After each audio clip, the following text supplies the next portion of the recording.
Haaretz newspaper journalist Amir Oren. Amir, thank you so much for your time. This is a perennial accusation against Benjamin Netanyahu, the UN, the United States, many others, saying that you just don't do enough to stop settler violence. And here he had the chance to talk about settler violence, but he decided just to talk about settlements. Indeed. Netanyahu has a problem not with the Palestinians, that he is not going to solve anyway, but with the world and especially with the Biden administration, which is vehemently against these land grabs because they are breaking up the future Palestinian state.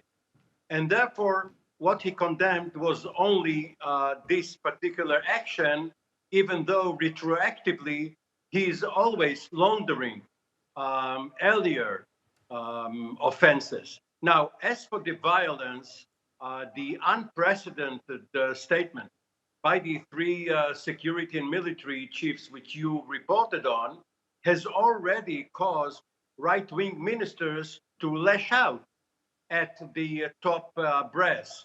And this means that if the settlers, those settlers who have perpetrated the violence, if they are terrorists, it means that in the Netanyahu cabinet, there are terror-supporting ministers, and Netanyahu will have to choose between the two.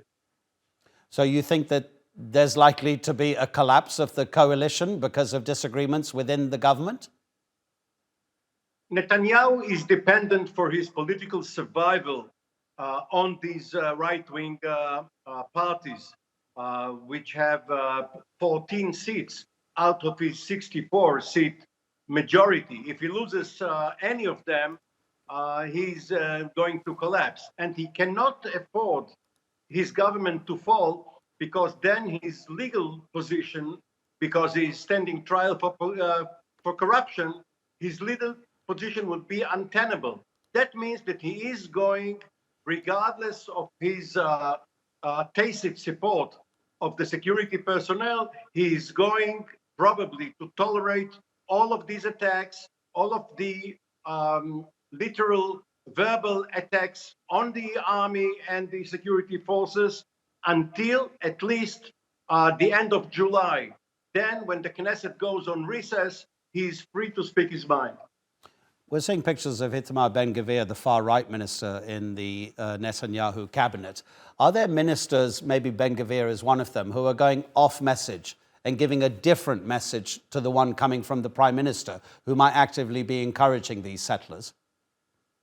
Yes, Ben-Gvir is heading a list which has other ministers subject to Ben-Gvir's approval. And there is another one, Bezalel Smotrich, who is not only the finance minister, but also has jurisdiction over the West Bank within the Ministry of Defense. So there is a polarization within the elite, within the regime.